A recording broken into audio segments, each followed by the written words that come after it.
Oh, somehow the recording started. Somebody started it for me. That's good. Okay, I'm going to introduce myself again. I'm Sheila Konecke. I am a Washington, D.C., which includes Maryland and Virginia. We're tri-state. Actually, we could buy in West Virginia, too, but we don't buy very much, as many in there. But we're tri-state area. Had my franchise since 2006. In 2016, my partner and I, who's my brother, bought the Baltimore franchise, so now we have 2 franchises. This year, so far, we have bought 36 houses, probably going towards, I don't know, 12 or 15 million in sales, only because the D.C. market's a much more expensive market. And I was telling Holland earlier that, you know, I took like probably 8 or 10 years if you can look at my screen, it says skills needed excellent. And the reason why I say that is because you can get by with kind of good skills, but you need to hone in on your skills on so many different areas, right? And we're going to go through each of those areas because the difference between success and failure in this business is, you know, like a millimeter. It's the difference between being okay or good at a particular skill and being excellent. And it doesn't mean you have to do all the skills yourself. It just means you have to get the skills somehow, because nobody's going to be good at everything. And even if you're, you know, a single proprietor, you know, you're going to be able to get the skills either by you or by a subcontractor or employee. I mean, my personal take is to never have employees, but you know, in some cases, you know, you end up with an employee or employees. So my point here is, you know, it's just like in Malcolm Gladwell's book where you need 10,000 hours to get really good at something, right? And then, you know, you're considered an expert, even though you don't know everything you need to know. So I was going to go ahead and break down each of, hang on a second, I was going to tell you something first. Before I break down each of the areas with the skills and what I think is needed to bring you from good to excellent and, you know, better than the other investors, I just wanted to summarize and give you a little overview. Basically, my goal, and I believe most people's goals in this business when they buy the business, especially with home investors where you're paying all the fees, you know, if you're not doing a part-time business, your goal is to have your business self-sustaining, which includes paying the owners, okay? And most of us started off with a plan where we, you know, we're not paying the owners because we haven't made any money yet, okay? So you're phase 1 of the business. And, you know, this kind of is for people who haven't made, you know, investing their living. You know, people who haven't made investing their living, they probably start a little bit ahead. But for me, I'm going to say where I started 12 years ago, my brother and I started, we were at phase 1, I call it, where we're actually living on other money from somewhere. In my case, I had a full-time job. My brother's case, his wife had a full-time job, okay? And we took money that we had that was separate and we put it into the business. You put money in, you live on other money, and then you learn how to do this. And so basically what you want to do is your need is to have enough capital and to move forward, to build yourself a pipeline so that you can graduate from not knowing very much to knowing enough to have this pipeline moving along and being able to self-sustain this business, okay? You know, so this is why Home Investors tells everybody you've got to have at least 6 months of funds to advertise. And in real life, you know, that's, you know, 6 months is still tight because you're still putting money in, okay? So what you're doing is in the beginning, which I'm presuming most people on the call are somewhere in the beginning. And I have to tell you that, you know, for 5, maybe 4 to 8 years, I think we were still in the beginning, even though we were moving forward. But we were what I would call more in the phase 1, phase 2 maybe part of this. It was only after that, because back in 2006, first of all, there was no DAs, there was no coaches. HomeVestors has done a good job realizing what needed to be done to get people getting a pipeline moving sooner. Okay, and so that's why everybody's told up front you got to have the 6 months of advertising. So in the beginning, of course, you're putting this money out, and the goal is that you've got to get on enough calls so that you get good enough at it, or you have a buyer who's good enough at it, and then you're practicing all the other skills that go along with buying a house.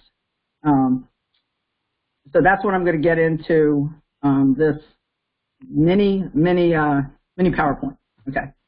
So, and of course, we're repeating the same things in all of these, but in repeating the same things, I'm also going to try to give you some examples and some details of how you can be one step ahead of the other investors, and two, I guess I don't call it a step ahead, I'll call it a step ahead of yourself, right, where you don't miss something.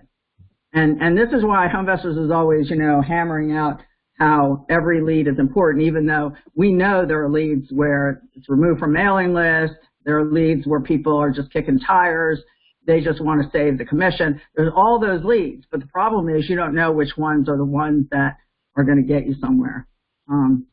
So the first thing I have, of course, is answering the phone live consistently. So if you don't, and I'll give you an example of something that happened to me, right from the beginning, I've always answered the phone either live consistently or had an answering service where I was calling back right away. When I was in my job and I was running the buy side, it would automatically go to the answering service, which was live, and then immediately I'd call it, or if there was an appointment, whatever it was, I would take care of it. If it didn't get answered, I'd call it back. But what goes along with that is, so one summer, and I'll give you an example of where I fell down this one time. One summer, I went to the beach. I'm on the beach with my phone. The call comes in, and it went to the answering service, and they wanted to talk to a specialist. I called her right back. I talked to the lady. The house was a house that had caught on fire, and she said she'll call me back tomorrow because some issue. How people always want to call you back. So I gave her my direct phone number, and I don't know if everybody else knows that, has found this, but 90% of the time, even when you give them your direct number, they still call the buy call line back. And, the problem with that is, right, and even if you explain to them, you might not get me, you try to get them your name so that at least one of the other franchisees gets it if they call from a different number or whatever. If one of the other franchisees get it, you hope that they'll remember your name so that they can refer it to you. So I answered the call. Meanwhile, I'm at the beach, so I was not paying attention maybe as much as I should have. I had my little notebook. I wrote it down. Next day, I didn't call her back. She didn't call me. So a few months later, I find out, and I called her back maybe 3 days later instead of calling her back when she didn't call me back. Found out she didn't call my number, obviously. She called the buy call line from another phone. She got one of the other guys, and he got the house.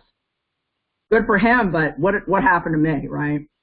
So those things happen, and that's why it's so important to have a really good system where you get back to people and you do the follow-ups. And that system is helped, MAPS really does help, but it's not, the be-all, end-all. So on that one, what I should have done was send an email to myself or something to remind myself, put it on my calendar, do something extra. Because that's what I've trained my coordinator, that not only do we have to have an email string of what happened on the call, but we have to have it in our Google Calendar, and we have to have it on Maps. Because, you have to have, I think you almost have to have a triple backup system. So answering the phone live consistently, is, it's a little bit of a panacea, right? So you want to have triple backup system. What I do with answering the phone is I have the buy call line. My phone calls go to Keener, which is a 24-hour answering service. Keener does not answer it right away. They forward it to me and my coordinator. So when the buy call line rings, it's ringing on my phone and my coordinator's phone.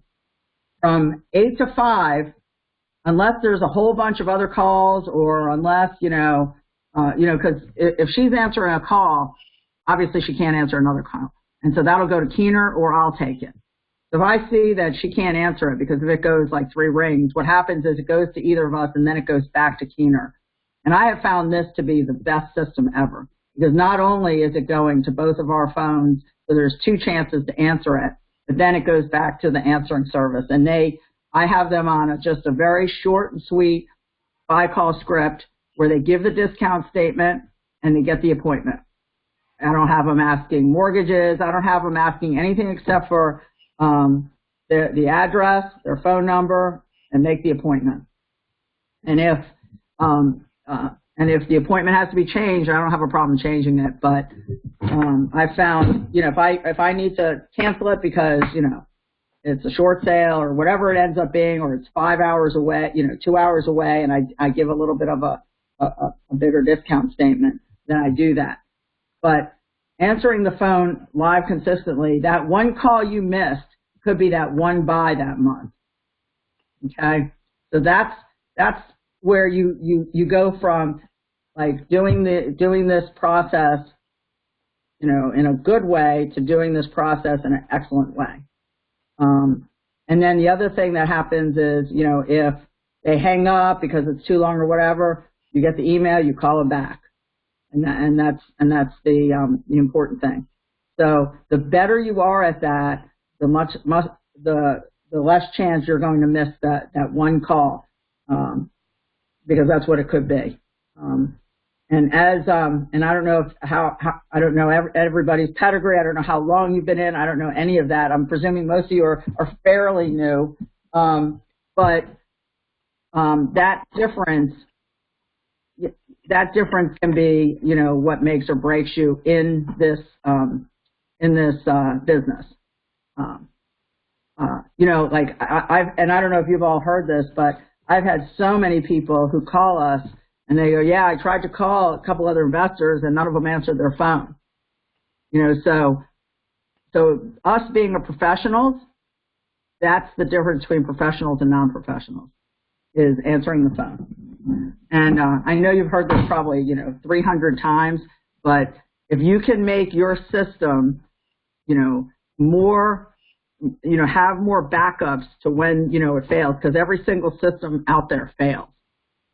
The other thing with answering the phone is, let's say you answer it, they hang up, you call back, and now you've got it on the follow-up voicemail, right? So how do you track that?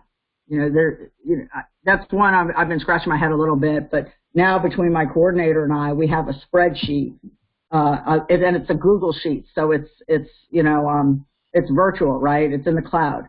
And that's what I try to do now. Everything I have, if I have multiple people on it, is in the cloud, so that we can all see it and we can see the most updated version of what's going on. So answering the phone, that's the first step, obviously, right? All right. Like I said, triple backup system. Next is handling the buy call, right? So now you've answered the phone. Your purpose is to disqualify the people or make an appointment, and that's it.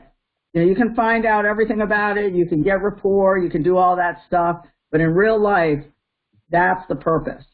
And I have my coordinator, I say, look, you do the buy call. Sometimes you have to listen to them for a long time. But remember, at some point, you've got to cut it off and say, move forward. Do the Sandler, but if you're on this phone for too long on the buy call line and you don't need to be, because you've got the appointment or, you know, if you haven't got the appointment, then you may need to stay on it longer. I don't know. But there are people who come on and tell you everything in the world. So in a very nice way, you have to tell them, you know, it sounds like you don't really want to make an appointment.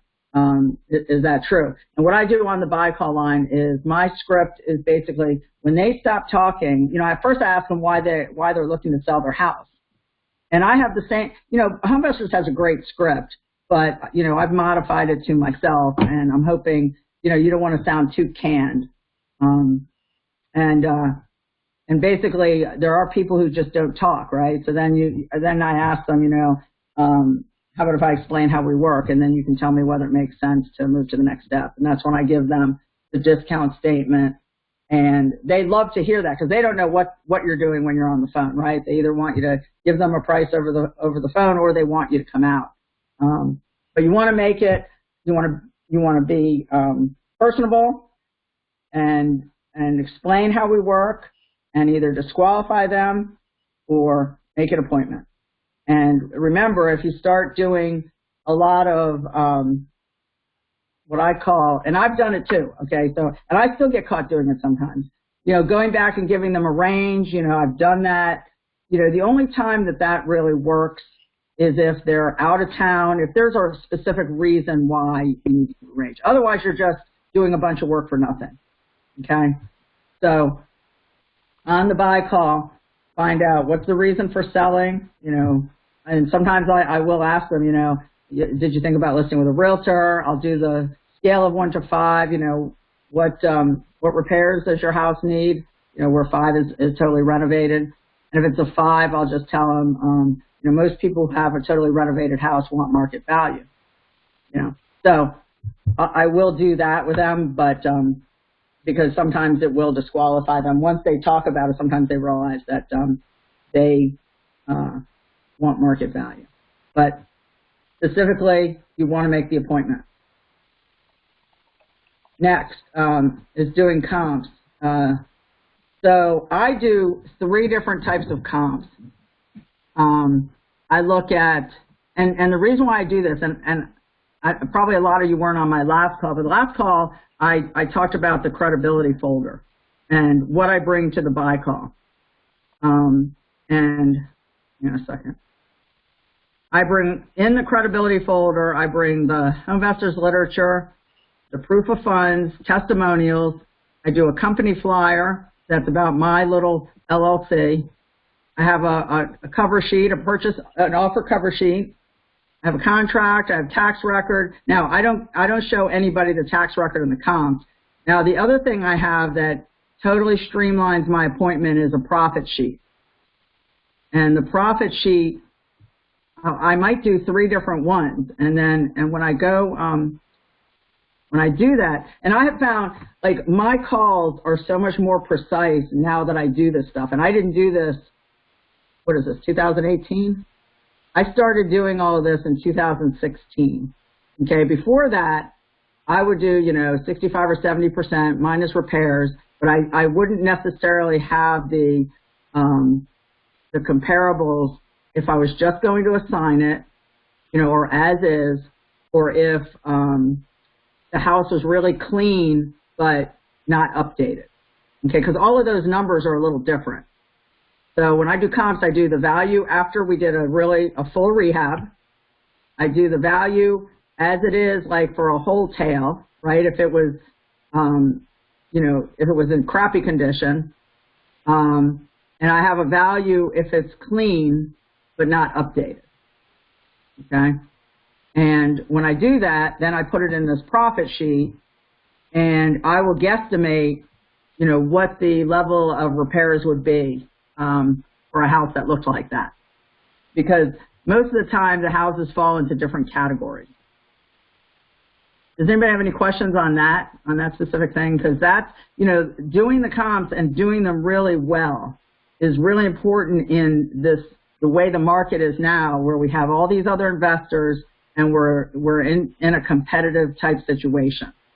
The other thing that I'll do with this is, if the area is just a really good area and I know that it'll sell, you know, easily, I always put you know, and depending on what time of year it is, because the market is different depending on the time of year. Like right now, the market's really slow. In both D.C. and Baltimore, things are selling. If they're renovated in D.C., you know, we do more renovated ones in D.C. than we do in Baltimore. Baltimore, we do more wholesales or wholesale because there's a big market for that there, and it's a lower price market. But here it tends to be all the rehabs are selling, but it's taking longer, we are getting our asking price, but the prices aren't going up. Okay, so when I do these comps and I put it in my profit sheet, I always give a little.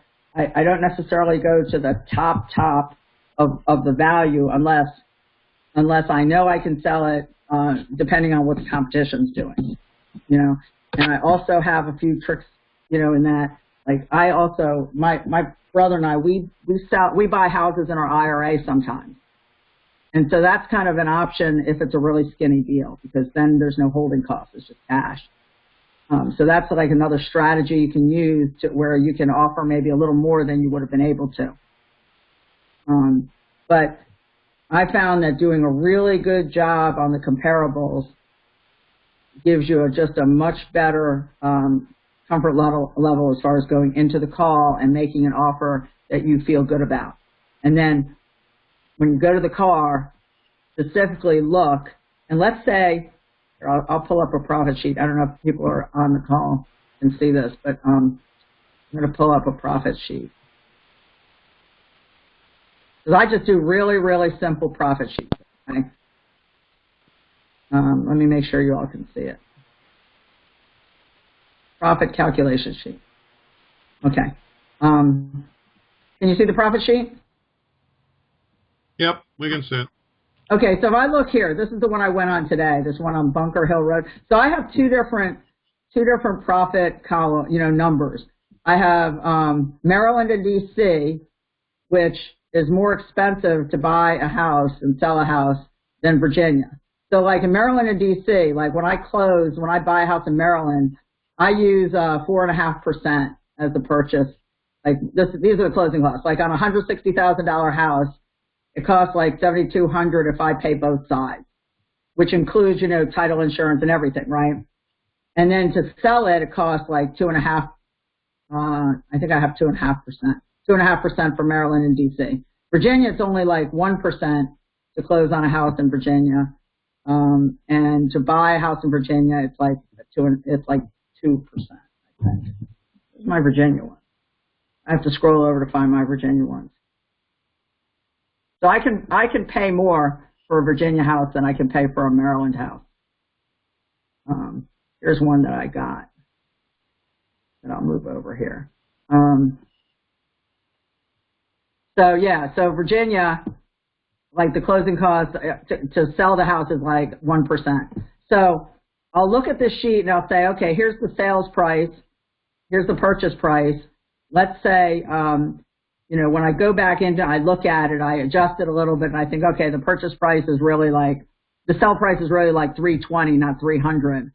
And the rehab, instead of being 65, is really only 50, you know. So I'll just quickly subtract and add, and at the bottom, I know what my profit is. And in DC, and unless it's a really little deal, mostly in DC and everywhere, we want to make at least 50. If it's a big rehab, if it's under 100,000 rehab, we want to make 50 to 80. If it's a 10,000, you know, if it's a really little rehab, we can make a little bit less. But we want to make 100, at least 100 if it's more than $100,000 rehab. So that's kind of, and then having these numbers sitting there, you know, you can do a rough, you know, percentage calculation, you know, minus repairs, but you don't see the numbers as well as you can see them when you do it this way. So this profit sheet is my friend on the call. And I'll know, like, for instance, on this one today, Bunker Hill, right? This house ended up being actually a 450 value house, and the rehab is actually 150,000. So if I copy this and I put the real numbers in here, 450. Once I looked at it, oops, once I looked at it, I thought it was a 450 house. And the rehab, I mean, it was crazy. It needed everything, and it had a pool, and it had a driveway that needed done. So it had all these extra things that made it 150,000 instead of 110,000. So I offered 175, and that's low, but I actually think that I can get more on the sell price. I think I can actually get more. So I went ahead and took the smaller deal on the potential profit on that one. But knowing all of that makes you able to make an offer on the spot. And I may or may not get that house, but I was the first one in. And that's the other thing I wanted to talk to after this. So comparables, the more you know about that house before you go in there, the better. And the reason why I did 375 to start with on that one, I was just extremely conservative to start with. When I looked at it, I thought what it had, that, you know, really was a 450 house. Okay. Normally I don't go up that much, but that one I gave myself room.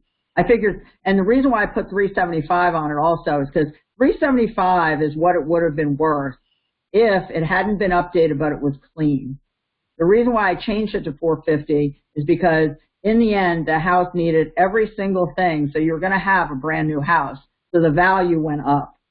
So those are the two. You know, I didn't have that initially, but I was able to get in there, and I offered, like I said, 175.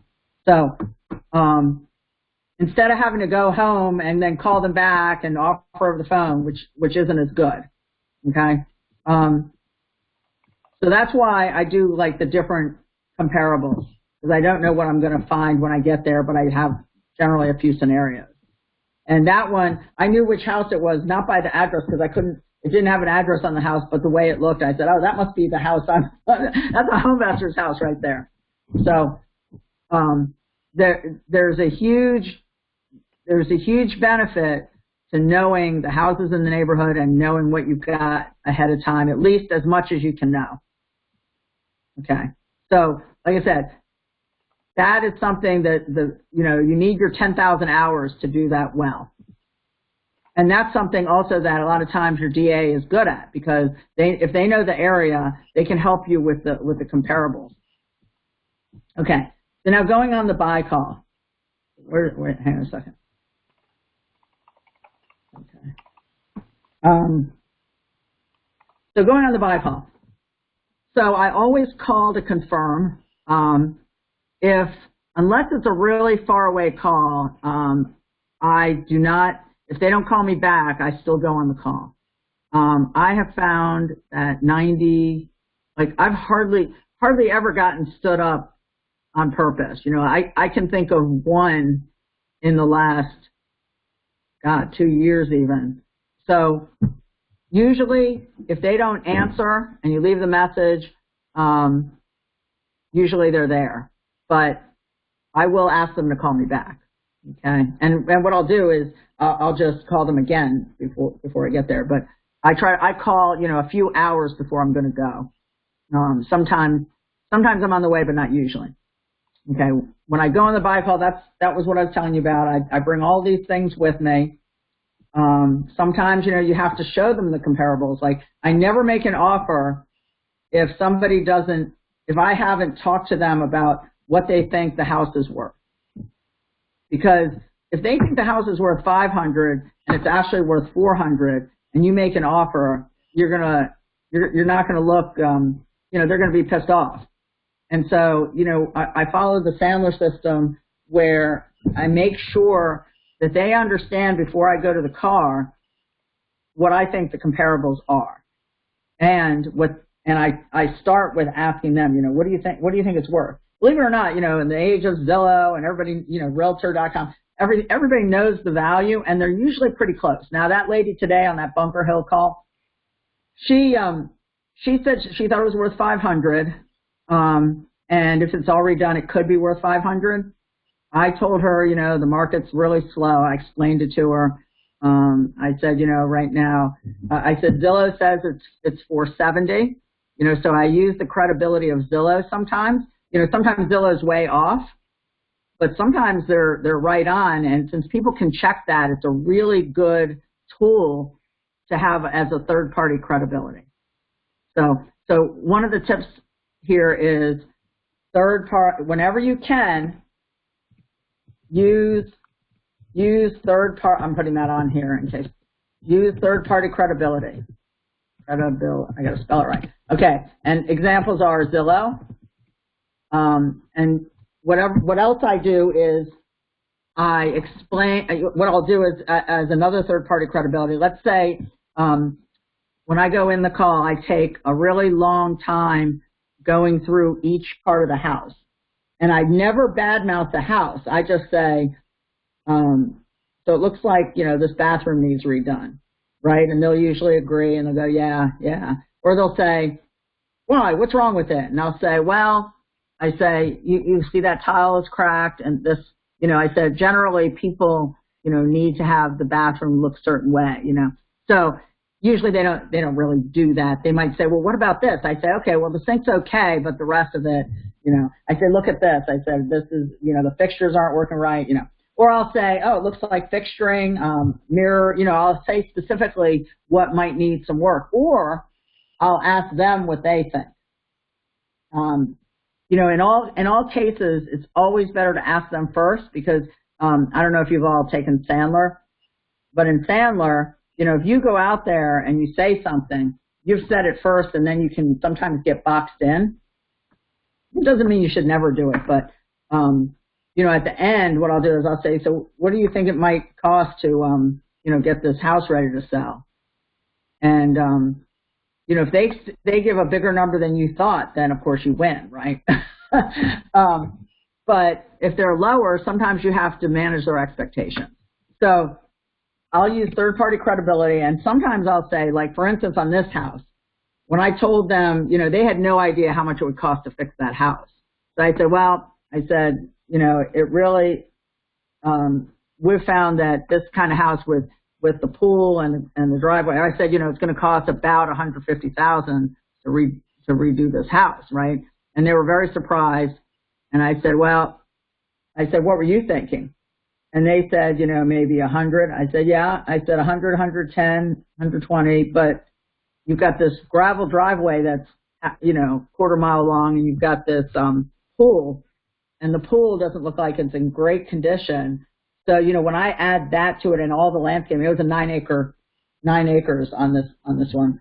And then they were like, oh, okay, they got it. They understood. And I say, most people who, they come back to me later and they say, wow, it was really a lot harder to do this than I thought, when we talk about doing the repairs. And so that's my third-party credibility there. And by the way, they never ask, who comes back and tells you that, right? Because in general, people don't come back and tell us that, but we know it happens. But I'll still use that as a third-party credibility.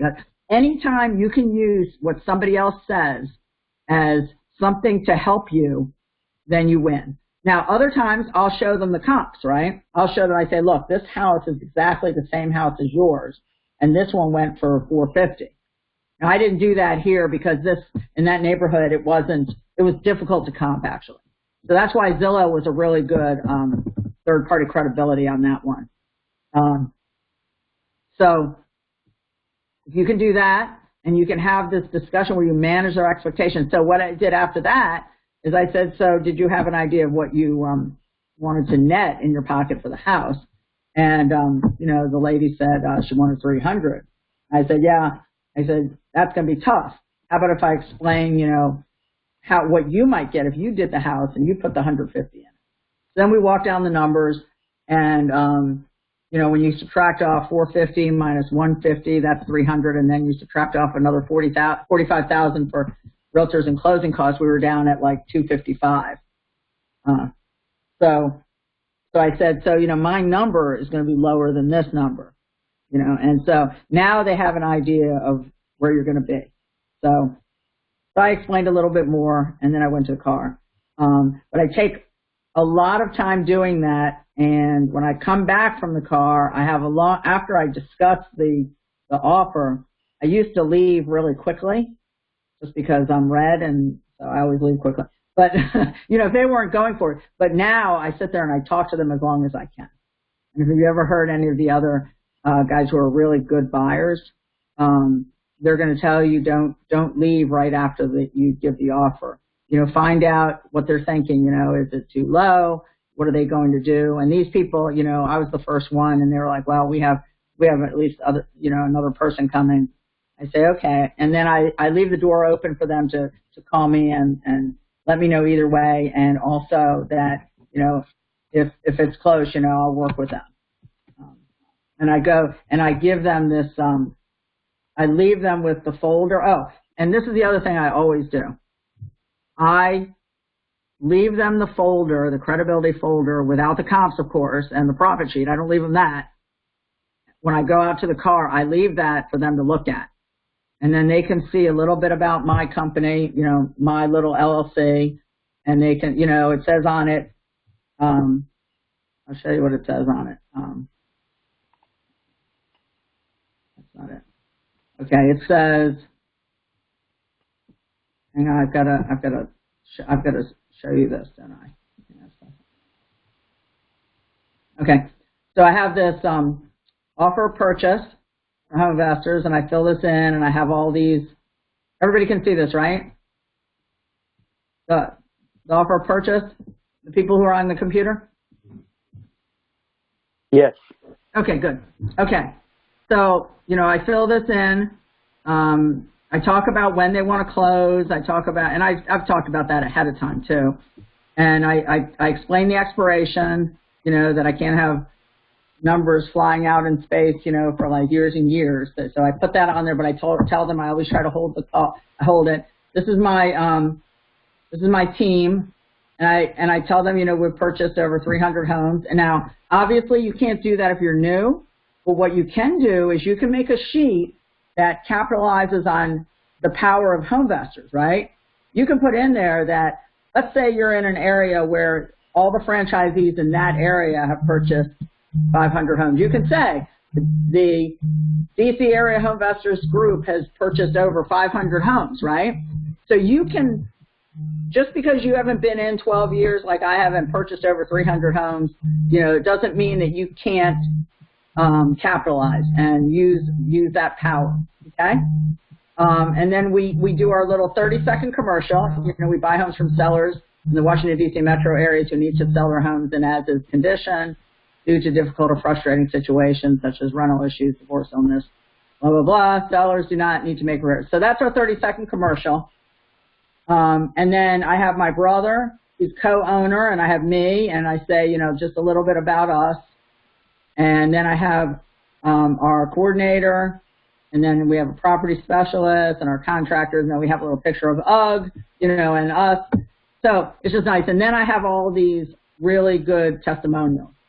And I guess what I recommend if you don't have any testimonials is, you know, see if you can use a couple testimonials from one of the other people. I tell my associate franchisees if they want to use a couple of them, you can, it's no problem. They can use my testimonials and then as soon as you get a sale and it looks like the person, you know, liked you a lot, try to get a testimonial from them, you know.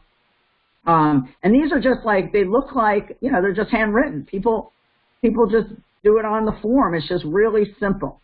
So I try to get testimonials when I can. And I put, you know, like 7 or 8 of them. I put a lot of them in there because there's a lot of good ones, and I don't know which one's going to be their situation. Let's see. So that the buy call itself. Okay. So let's talk about the buy call again real quick. So when you, and not just the buy call, but the business of home investors. So everybody's like, okay, the buy call is number 1, right? Because you have to buy houses in order to make a pipeline. You have to do this, right? So how do you buy more houses? That's the quintessential question. So 2 years ago, when I retired from my job, you know, we had been buying maybe 1 out of 50 or 60 leads, right? And I know that's not the 1 out of 20, but you know, we have a lot of do not calls and a lot of other stuff. Like now, we're probably between 1 and 25 to 40, right? And that's including all the robot calls and the do not, you know, remove from mailing list. But we were at 60, you know, when I was 60, and I was like, okay, how do I improve, you know, the number of buys? So there's two ways, right? There's a couple ways. One, you got to be a better buyer. And there's, you know, being a better buyer isn't just doing the buy call. It's having an exit strategy that will work for that house. When you first start in HomeVestors, your exit strategies are less because you don't really have an investor list. You aren't as good at the call itself. You don't have a contractor sometimes. You know, it's a pretty scary scenario sometimes going out there. I know, you know, when I went on my first call and I got the house, I was like, I have no idea what I'm doing with this house, but, you know, I'm doing this part of it right now. And so, you know, it's a catch-22, right? You don't have a contractor because you don't have a house. You don't know how much it costs because you don't have a contractor. You know, all those things. That's why I came up with you can use value check, but I also came up with a really, really simple construction checklist, okay, that you can actually use on an appointment. And and that's what when I train all the people around here is I have them use that checklist, and I give them also a number for if the house needs everything, you know, like about, depending on the age of the house, you know, what's it going to cost approximately to renovate that house. So on the buy calls, you know, there's a lot of learning that goes on besides just getting it under contract. The good news is having HomeVestors as a team and having a DA, a local DA. Hopefully, if you don't have a local DA, it's a little tougher. But if you do, or not even just a local DA, but local group of some sort, then you have people who are more experienced who you know you can assign it to, you know, and you can even go on the call with them. You can go on the call with your DA. So that helps a lot, and that helps you to be able to buy more houses than you would if you didn't have that help. So that's what I said to myself 2 years ago. I said, okay, besides spending money, because I've already spent a lot of money. At the time, I was spending $25,000 a month in DC. I didn't want to spend more at the time. I thought, you know, I'm not as good a buyer as I could be. And so, you know, that's when I did the President's Club with Sandler, became a better buyer, and I also implemented the profit sheet. And once I did that, oh, and also the other thing I did, there's like, how else do you get more houses, right? The other thing I did was, you know, maps. I made sure maps was all set up and running so that, you know, people would get emails and texts, and so we wouldn't lose follow-ups that way.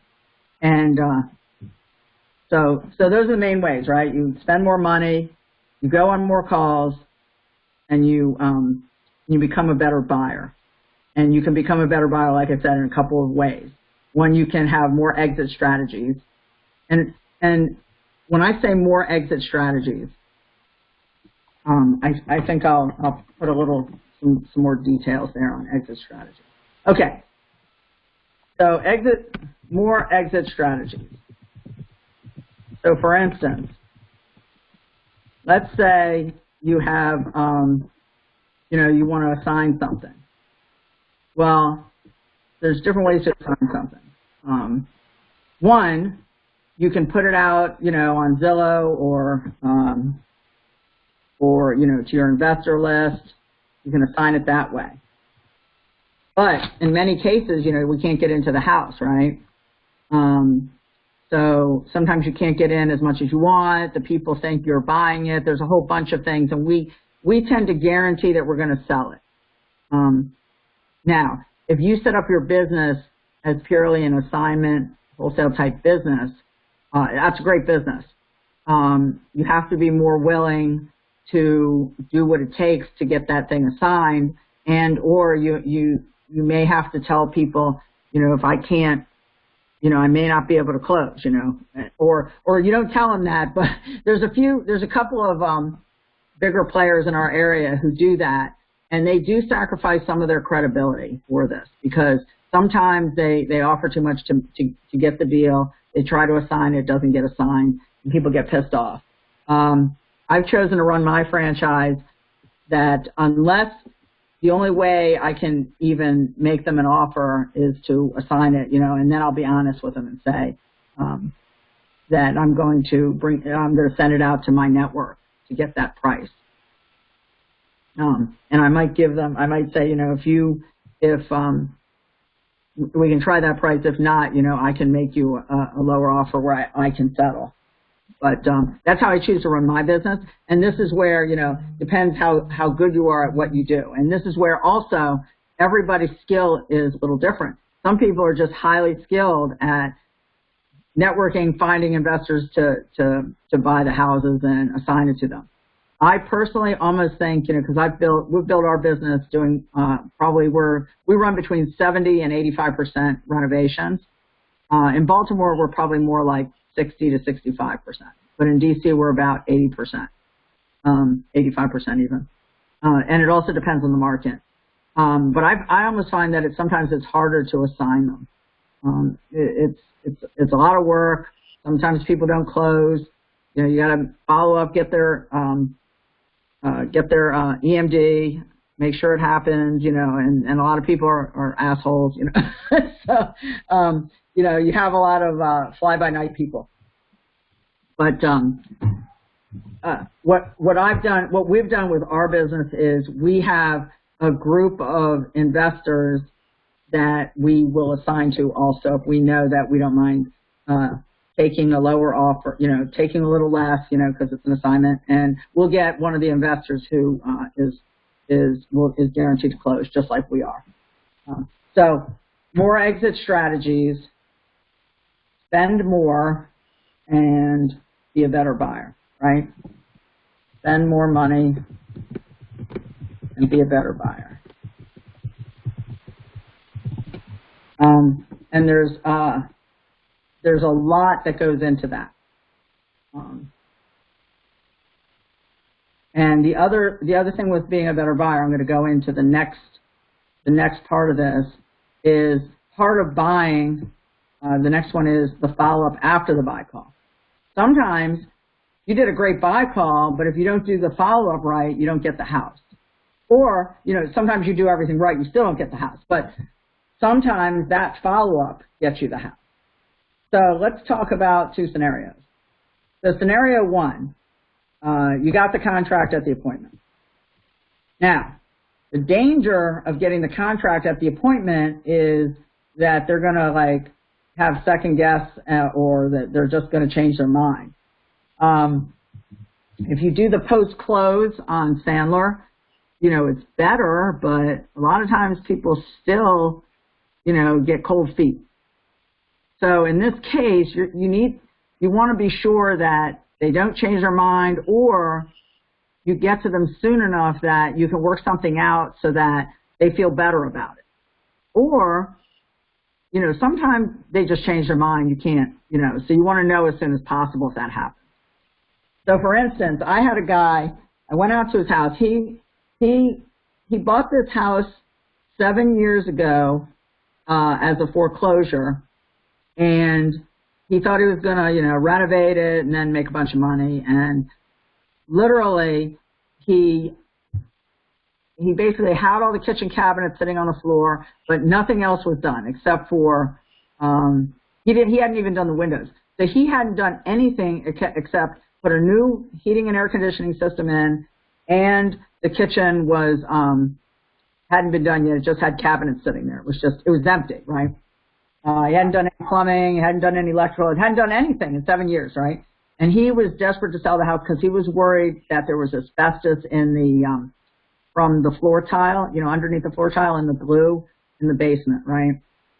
And so I went on the call, you know, we had rapport, and then I went out to the car, I made the offer, and I actually made an offer that was a little bit higher than what he wanted. And I asked him, I said, now you're sure that, you know, you're not going to change your mind. This is good. You know, you're not going to wake up in the middle of the night. I did the post-close. So the next day, he calls me back, right?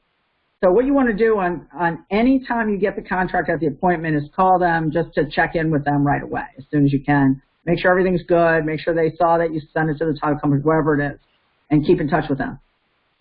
He called me back and said, you know, that because basically now he felt foolish about this asbestos thing, and, you know, I guess he thought I was so professional about it and I could fix it that he could fix it.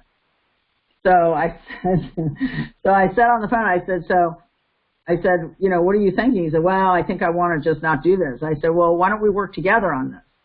Anyway, I ended up doing a joint venture with him where I paid him 15% because otherwise I was going to lose it. And I could have, you know, strong-armed him. I could have said, look, you know, we're going to sue you, blah, blah, blah, force him. But I chose, you know, I felt like it was better to not deal with that. I don't like to do that if I don't have to. In the end, you know, it worked out well. He was still not happy, but he went through with it. And, you know, we made money and he made a little extra money. So to me, it's almost scarier when you get the contract at the appointment sometimes. You know, sometimes it's a known thing. It's good.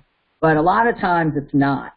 When they go through, you know, the whole thought process, you know, you didn't get the contract at the appointment, but you get it later, they've already made up their mind. By the time they call you back or you call them back and they accept, they've decided they want to sell the house to you. So that's, in that way, it's easier.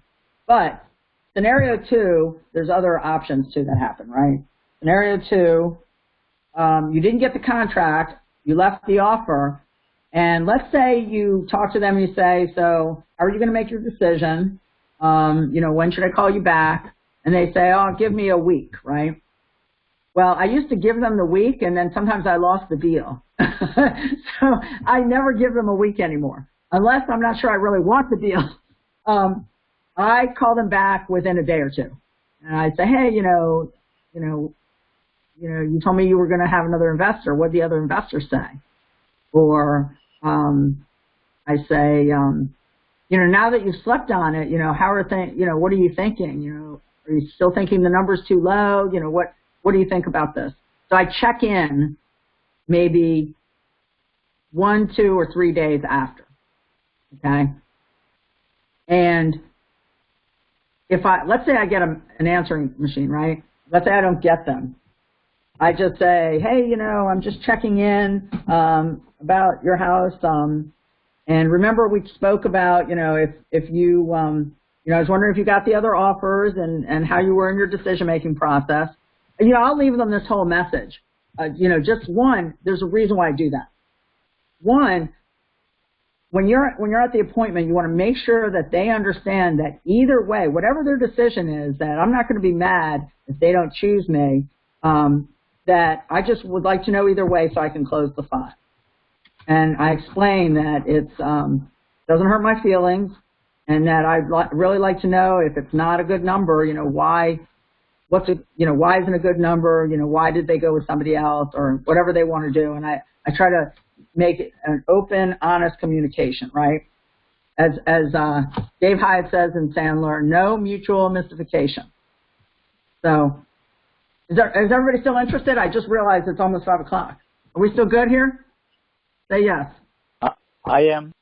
Okay, good. Good. All right. So no mutual mystification. So then I'll leave a message on their phone. I'll say, just wondering, you know, what you were thinking. And remember, you know, I'll remind them. I'll say, remember, if it doesn't hurt my feelings, if you've decided to go a different direction, you know, please give me a call and just let me know. Otherwise, if, you know, you're still considering us, you know, give me a call also. And I'll leave a whole message like that.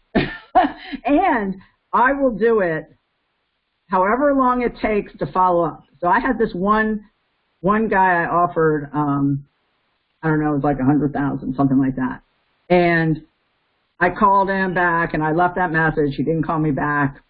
A week later, I called him back. I left the same message. He called me back. He said, well, I'm still considering, is there any way you can come up to like 120, right? Something way higher than I could do. As it was tight, right? And I said, I'd consider coming up, what number would you live with? He goes, well, I really need 120. I said, well, I can't do 120, but I could do, I said 102, something like that. He says, okay, I'm still considering it, right? So we hang up. A week later, I left him another message, and he didn't answer. And then the week after that, I left another message, or 2 weeks later, something like that. It took like 6 weeks. I called him like 6 times. I left the exact same message. Hey, just following up, just so he knows that I'm not going to be mad either way. They have to hear your voice, that you're not like bearing down on them, that you're just trying to find out. And that I even say, and the reason why I call is, this way, sometimes I'll make a funny, if, you didn't like the offer, you hate it, this way, I'll never call you back again if you say that you, that you didn't want to sell the house to me. So I might make a funny with it too. And, so this guy calls me back like 3 of the 6 times and says, oh, I'm still considering it, and then eventually we made a deal at like 105 and I got the house. So what sometimes, you call back somebody, you leave a message, and you go, I wonder if I made it worse by doing this. Okay, one thing I'm going to tell you is if you're not mean on the phone to them, you will never, ever make it worse. Okay, remember that. This is like a big deal. The reason why you will never, ever make it worse, you're not going to get the house if you don't call them back. Almost never, sometimes they do call you back, but in general, they haven't made up their mind. Their decision-making process is not fully formed. And if you keep calling them, they realize you do want the house. If you're nice about it, then they're way more apt to call you back. And like I said, I've had a million conversations with myself about whether I made it worse or not. And I finally come to the conclusion that you will never, ever make it worse, no matter how stupid you sound on the phone, as long as you're nice. Okay? Now, sometimes you might not get the house. Okay? That's a reality, right? But you wouldn't have gotten the house anyway. I've called people back, instead of calling them back, within the first 3 days and then the week, I've called them back after 2 weeks and I've lost the house. Or I didn't lose the house, but I almost did, and then eventually I either lost it or I got it. But just in your head, no matter how much you feel like, I'm not sure whether I should call this person back, call them back, because you will not get the house if you don't. Okay? I can't stress this enough. That's why I'm telling it to you like 10 times, because 12 years of this, 12 years, and never, ever did I get the house when I didn't call someone back, unless I just happened to get the house. Once in a while you do. Way, way better to call them back, okay? So, any questions on that? I mean, just like, because these specific things are things that are not as much taught, out in, when you go to training, that people just say, do follow-up. Well, what the heck is follow-up, right? Follow-up is specific things, and then, sending a thank you letter is a good thing. I don't do it all the time, but I do it sometimes. It depends on who the person is. If they're really yellow, they really like thank you cards, right? I'll tell you a funny story. In 2007, when the market crashed, so when the market crashed, actually it was 2008 that it crashed. Was it 2000? No, it was the end of 2007. So Eric and I had 12 houses. One of those houses, the reason why I got that house is because I sent a thank you letter. But that house ended up being, it lost like $100,000 in value in about, 2 months. So I ended up making it a rental. But it's something that there's specific things you do that all of a sudden it was the reason you got that house. And follow up by calling them back. Even, like I said, even if you think you sound stupid, as long as you're nice, it doesn't matter. Just like if you've ever looked at the maps, at maps, right, then they send these automated emails, and you go, oh, that's such a stupid email. It doesn't matter. If they get an email, it reminds them of you, and they're more apt to call. Okay? When I first, did all the workflows and got all that done and got maps going, within like 2 months, I got a house that I wouldn't have gotten because the follow-up, the guy was the email guy, and he got an email, and he sent me an email. Sure, you can come back to the house. So I went back to the house and made a deal with him. And I wasn't even going to go back to that house because it was a skinny deal anyway. And, he owed a lot, but he brought, $30,000 to the table on that one. So it's like, even if you feel like it's obnoxious, it's absolutely not obnoxious. It's more like you're assertive in a nice way. Okay. I think I beat that dead horse. But anytime you want to know what to do on a callback, if you want to call me, you can. I have no problem with that because that's what I do with the people here. If they have something where they don't know what to do, I tell them how to, what they should say, etc. And then, so the follow-up after the buy. So you get the house, and now you got these purchase scenarios, right? You get assignment, purchase and wholesale, rehab, and retail. And after a while, you get better at knowing what you can do with a house. And then hopefully you get better at rehabbing. So this is the thing. If you become purely somebody who assigns, there's good and bad with everything, right? If you're a great assigner, it's wonderful. The problem is then you're stuck with sort of one thing. If you do enough rehabs to just at least, when you get, because you can make a lot of money on a rehab if, rather than assigning it sometimes. I know that I had a house in D.C., where we made the most we've ever made on a house. And, if you're going to we made about $180,000 on that house. And that was, we generally, if we make 100, we're really happy. Let's put it that way. And that house we would have made probably maybe 80,000, maybe 100,000 without, but to make the full 180,000 because you rehabbed it, feels really good. So if there's an ability to do some rehab, I think it's a good thing to have in your hip pocket. And in all cases, if we can't assign something and we're really good at rehabbing and we can do it for, a reasonable price, we'll go ahead and rehab it and we'll make the money. I know that HomeVestors tells you, don't rehab to not lose money, and that's true to a certain extent depending on what's going on in the market. But in some cases, you really can't assign it, for more than 1,000, 2,000, some low number, but you can rehab it and make something. Real quick, and I'll let you all go, but so if you learn how to rehab, figure out, get one contractor or, share a contractor or, get some advice from people in your market on how to do that. It's a good thing to have in your hip pocket if you have enough of them because, again, the purpose of this business is for you to be able to take a salary, write off your entire life, and like in the end, if you're even and you write off your life and you take a salary, then, you win, right? You don't have to make way over that as long as you pay for everything because that's what it's there for. And to do that, you have to have a pipeline. So the last thing you need to do to be really good at is sales. And I'll give you an example from my business.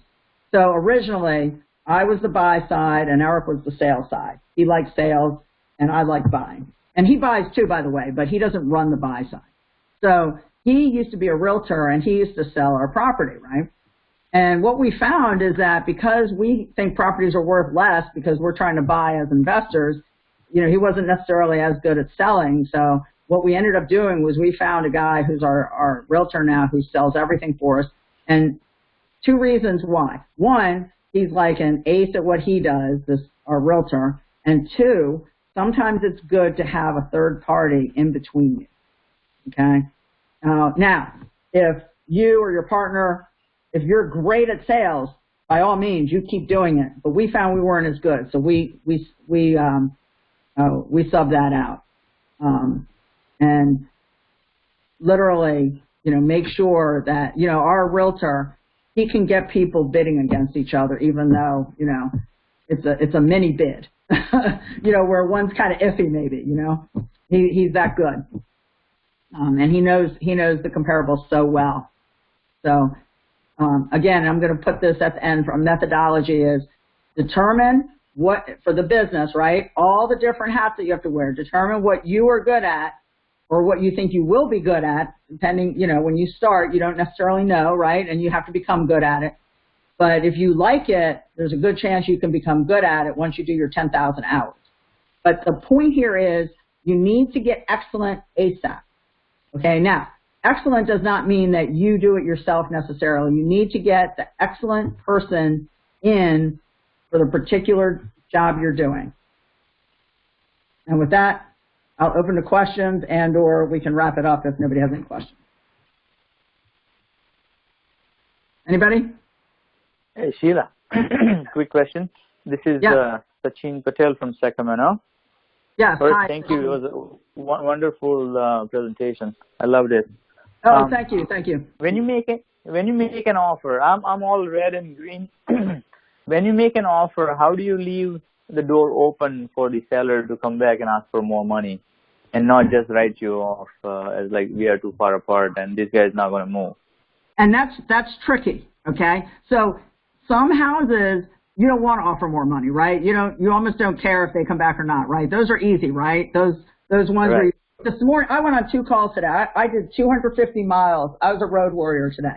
I drove 60 miles north, which was out of my territory, and made an offer of $32,500, and I did not offer him more, okay? And I left it with him where I left the ball in his court because I don't want to pay anymore. If he wants me to come back and give him 1,000 or 2, I'll do that, but he's going to have to come to me. The second one, I drove another 90 miles over North Baltimore. That was the one on Bunker Hill where it was worth $450. That one, I left the door open on that. What I said was, because I was the first one in, I said, okay, I said, if I tell people, I say, look, I'd like to work with you guys. I said, if somebody else comes in and the offer, and they have an offer, I said, call me. Let's talk about it. I'll see if I can work with you on that. And then I just leave it open and I try to say I'll work with them, but I don't necessarily have to when it comes down to it. If it turns out it's too tight, I won't come up. But I do tell them to call me back and let's talk about it. And, I do tell them I want to work with them, And meanwhile, if you build a rapport, it works fairly well, where people will call you back. And I have, sometimes I'll come up more than I want to. No, I don't come up more than I want to. It's always more than, right? Even 1,000 is more than I want to. But in general, unless, I feel like I've made a mistake, I don't come up more than 5 or 10,000, on a house that's worth a lot. Obviously, the $32,000 house, I wouldn't come up more than like 2,000. You know what I mean? Right. Yeah. So I leave it open by talking to them about it and seeing what they're going to do. I say, so what are you going to do? What if their offer is the same as mine? What if their offer is like a lot more? Will you talk to me about it so we can see if I can work with you? I'll ask them. Huh. There's like no bad question once you build rapport. And you said you're red-green, Sachin? Yeah. Okay. So red-green. So you have to work on your yellow, right? Yeah, I do. Is that right? Okay. So I have a buyer in Baltimore, and he is red-green, has no yellow, but he's learned how to do the yellow. Now, he still sometimes, he'll have me come on the call because I'm red-yellow, more red, but I've had to become a little yellow and be more patient. So that's what you have to do, is be really patient and listen to what the people are saying. If they're red like you, sometimes it's easier, sometimes it's not, They're red like you have to kind of make jokes to loosen them up sometimes, because sometimes they're like, tell me, I want the number, blah, blah, blah. You know? Right. And then sometimes you just have to make a bunch of jokes, and then they'll soften up by the end. But what you have to do is tell yourself to be a lot more patient and see what the other people are doing. You know, if they're talking a lot and, you know, want to talk, then you've got to do that. You've got to learn how to do that if you want to be the buyer. Right, the Sandler way. Yes. Does that make sense? And go on. Yeah, absolutely. One of the other people who has more yellow, so you can see what they do that's a little different maybe, you know? No, I did the Sandler, and I've learned to be a very good listener. And Good, I don't have a problem with building a rapport with people. Good. Our markets in California are very competitive, and every time you go, somebody else has offered them 30, 40K more. Right. Same here. And I don't see how you can make money, you know, giving 30K more, but, you know, whatever they're doing, their business, not mine. Right. I heard people tell me that I would love to sell it to you, but, you know, we have $30,000 apart. Now, I have gotten houses that were $10,000, $20,000, $30,000 less offer. You know, if I have a value add that the other people don't have. Like, I had this house where I was the lowest offer of 3. My offer was $360. The wholesalers in the area were at $400, and these idiots who just, I call them idiots. They're not very. They don't do the rapport at all, and they were 15,000 above me, and I got the house. Okay. It did come up, but I came up 5. That's all I came up. I still got the house, and the reason why I got the house is because I explained to them the difference with the other 2 and me. Like the wholesalers, I sent them an email that the wholesalers send out to people saying, this one fell through, the buyer didn't perform. And I explained to them, look, sometimes they don't perform, and you really need people to perform, right? And I said, so settle, and you're going to, you know, we did a few extra things. I did a post-occupancy also. So I was the most flexible. And sometimes, you know, it works, and sometimes it doesn't, Sheen. Sometimes being lower doesn't work because it doesn't work, and it's just not going to. And sometimes it does. And sometimes you can find your value add that people will see, that you can point out, you know, in a nice way. I don't badmouth other people, but I explain where they're not right. You know what I mean? Yeah, sometimes it just doesn't work. This last offer, I noticed this guy had a back pain, and he had a lot of stuff. So as a part of my offer, I offered him more time to stay, even after we closed, because he's going through foreclosure. I'm like, we'll do something and let you stay there longer, and you don't have to worry about anything, you know, that you don't want to. You can leave stuff here, and I'll take care of them. So he says, you're in the running, but after I made an offer, he doesn't even pick up the phone anymore. Right, so, you know, it's just one of those things. Yeah, and he didn't have enough pain for that, because, see, that's the thing. We have to gauge what the pain is. And in real life, you have to buy houses where there's less pain than, you know, the Sandler system provides for, right? So not only do you have to do the rapport, but you have to figure out a way to work with these people who don't have quite as much pain as is needed to accept a lower offer, right? So that's what you got to figure out. That's what I did with these people, where their pain was, if it didn't settle, they couldn't get to their house in Texas, you know. And so, and I did this post-occupancy. I did like a 5-week post-occupancy for free, you know. So, and that was within my numbers, you know. Okay. And then, you know. And then the other guy, the guy who was only 15,000 above me, he kept telling them first of all, they didn't like him because he was like bad-mouthing things like the outlets. He came in, they come in high and then they go low, you know. And then he kept telling them all these things that were wrong, you know. So I said, well, that's wrong. I said, you can certainly sell your house if it's in a trust. He told them they had to take it out of a trust. You know, he told them a bunch of stuff that was just wrong. And so, you know, you love it when somebody else screws up because then you get the house. I can miss that all the time. Exactly. Thank you, Sheila. Yeah, you're welcome. You're welcome. Anybody else? Okay, well, it was a pleasure to speak to all of you, And if you need to, I don't know if you all want my email. You can look me up in the DC area, Sheila Konecke, and you can email me or give me a call. Okay? All right. Thank you, Sheila. Bye. All right. Thank Take care. you so much, Sheila.